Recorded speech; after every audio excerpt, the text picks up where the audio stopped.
What's going on, ladies and gentlemen? Thanks for all the support as normal. I did, based on some feedback, go ahead and make a Discord channel. So I will have that in the comments for you guys as well.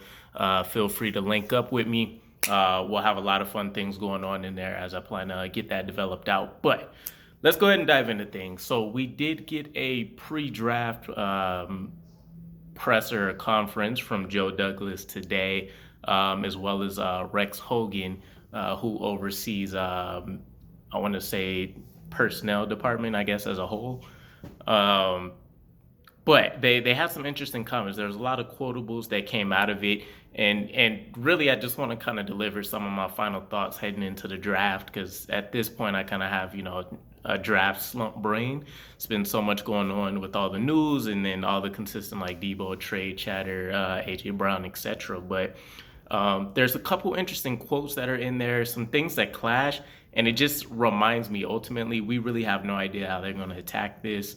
To a certain degree, a lot of the comments kind of hint at one thing, but then they get taken back by like another quote. But one of the main things that really stood out to me is he quoted, "It's going to be about developing and helping our young quarterback," referring to Zach Wilson, of course. But it went on to say something along the effect that, and then at other positions, we would be looking to draft impact players, etc. And it was interesting to me that he separated helping his young quarterback and then talking about other positions, which makes me think there might have been a separation of offense and defense, maybe, in regards to what he was saying. There are a couple of things we do know. The free agency class, we're bringing in Laken Tomlinson, helped secure the offensive line, and what I would say should arguably definitely be a top 10 line in the NFL, assuming we have all our pieces healthy. Um, Really, the only immediate upgradable position potentially, depending on who we target, who we may pick up through cuts, would be center. If they're not 100% sold on Connor McGovern, then of course it would be nice to get a little bit younger at that position as well. That would be the only other position I really could use somewhat of an upgrade. Everything else is going to be depth. So we know the offensive line is essentially secured, which means his comments would have to focus around wide receiver, seeing as how he also has solidified the tight end position. CJ Uzoma, Tyler Conklin is there. We have Kenny Yeboah in the wings as a young tight end that could develop. Maybe we still pick somebody up in the draft. It's to be seen, but wide receiver has to be the immediate target. And of course, with the moves recently, trying to trade for Tyreek Hill, Debo Samuel coming up, him kind of doubling down on his comments that he's willing to be aggressive if the right opportunity presents itself. It all paints a clear picture that a wide receiver is definitely going to be targeted at some point with one of those first four premium picks for us. Um, Outside of that, he also mentioned some things like a luxury today could be a necessity tomorrow. It made me think that maybe, even as solid as the offensive line still is, he could still choose to draft a tackle. He mentioned best player available kind of being his go-to approach.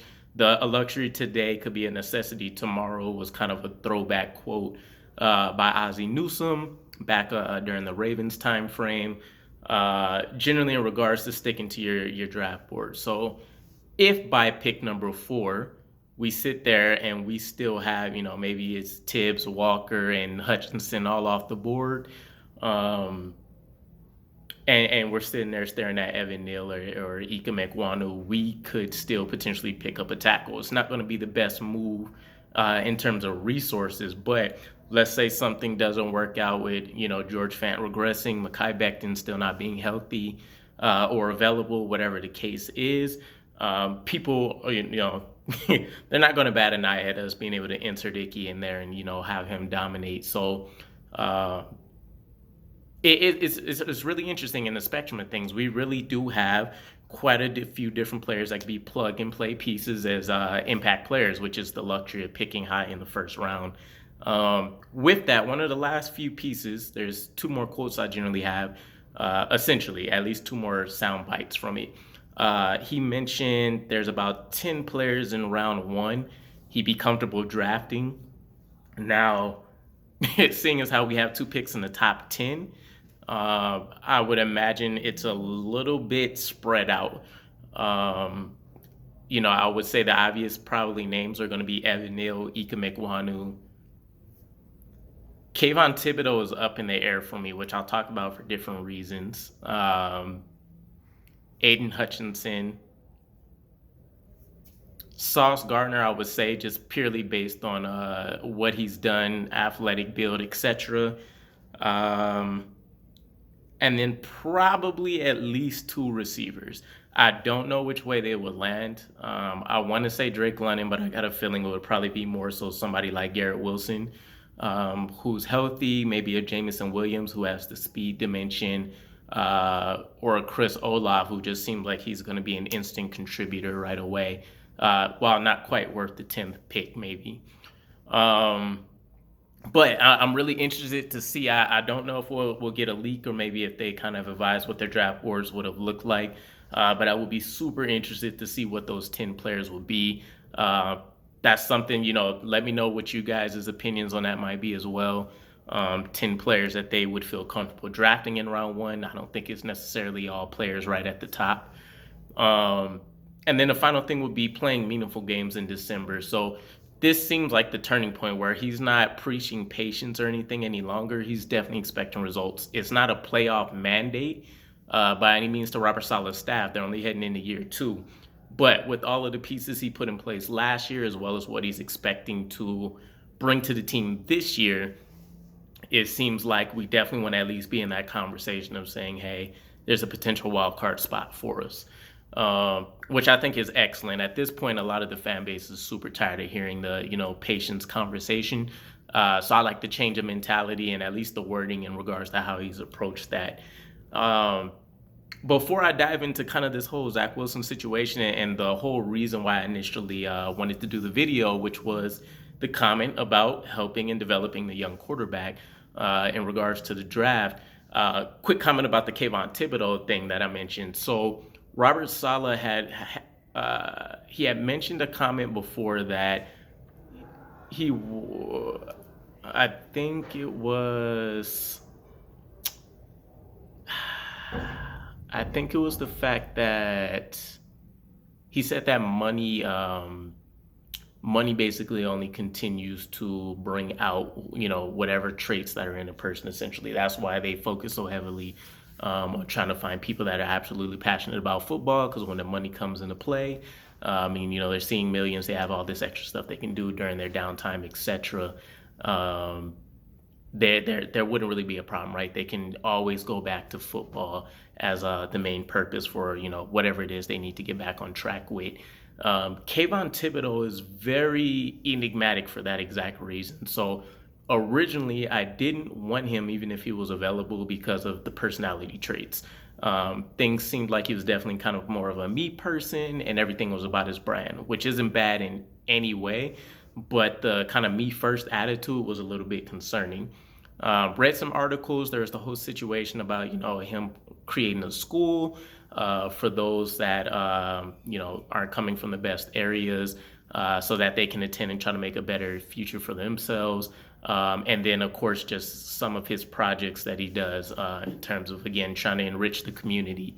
That kind of turned the school of thought around for me. So it kind of prefaced things to be he's working hard and, saying certain things that he's saying to bring in the most amount of finances possible in order to, reach his goals, building his school, enriching the community, et cetera, et cetera.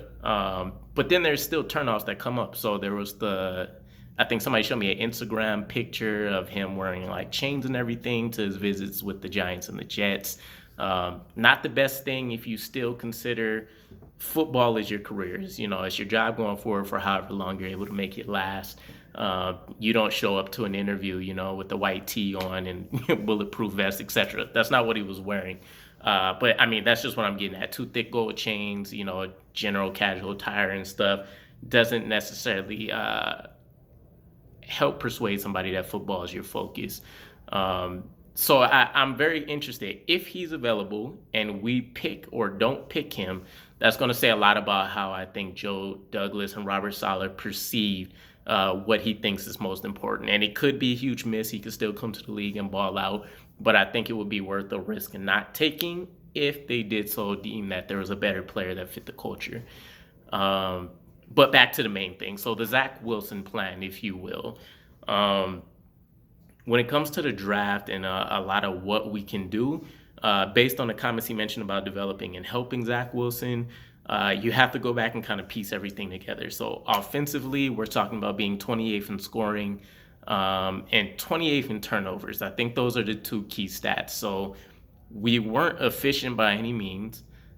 We couldn't put points on the board until like way after the season was over and nobody generally cared about the Jets. And even when we could, we turned the ball over almost like 2 times a game. So it's not a good building block to really have to work with. And then, of course, a lot of the pieces that we had in place that could have done something weren't healthy. Corey Davis leaves, Elijah Moore is out. Denzel Mims is just suffering from all manner of things. The tight end position's decimated with, Ryan Griffin essentially being your go-to at one point, while we're trying to slowly bring along Kenny Yeboah. Your offensive line is kind of turning into a turnstile. You thought you'd have Mekhi Becton, you didn't. AVT shows out. Connor McGovern has a good season on paper. But, the right guard position until Laurent Duvernay-Tardif is a little bit porous. And then, of course, on the right side, we have George Fant switching over. So there's more turnover there as well. I think what would ultimately cure things with the improvements we made at tight end and offensive line will be wide receiver. Now, does that mean we pick a Drake London at 10 if he's available? Who knows? But I think the key will be he's mentioned either freak athletes or immediate impact players. Drake London may or may not be a freak athlete by, the general measurables of what you would see at the combine and stuff. But he does have the amazing height. He does have good speed for his height, and his ability to, be elusive at his size, and what he offers for an offense is ridiculous. But, again, there's a number of players that you can make this argument for. I think ultimately, though, we're definitely spinning a pick. We might even double down. I think this would make somebody like a Drake London or Jamison Williams maybe an obvious pick at 10, whereas somebody like a Christian Watson in the second round now may be out because he's not somebody that can offer an instant impact, at least from what we've seen at his college times. So playing from behind, not being efficient, all of the drops as well that he suffered, keep in mind there was a high volume of that. And then just in general, that combination making him produce a lot of off-target throws as well. There's definitely quite a few accuracy issues with him. It's just all a combination that didn't work. The cure-all is definitely going to be the wide receiver room, and then, of course, at least a significant impact player in the running back room. We don't want to put the entire onus on Michael Carter. It's still yet to be seen if he's a workhorse type back, which doesn't necessarily fit the mold of what the original 49ers offensive scheme was, or what generally the West Coast offense needs. It doesn't need a bell cow back. But having somebody that has that multi-dimension kind of ability, receiving threat, also can be in there on pass blocking downs, and at least significant contributor in a running game, right? We just don't want anybody that's going to be a hindrance and can't find open lanes, etc. Easier said than done, but I think those are the big names we're seeing. Drake London, Jamison Williams, I think in the later rounds, talking like second, third, still an Alec Pierce, maybe a John Mechie the third.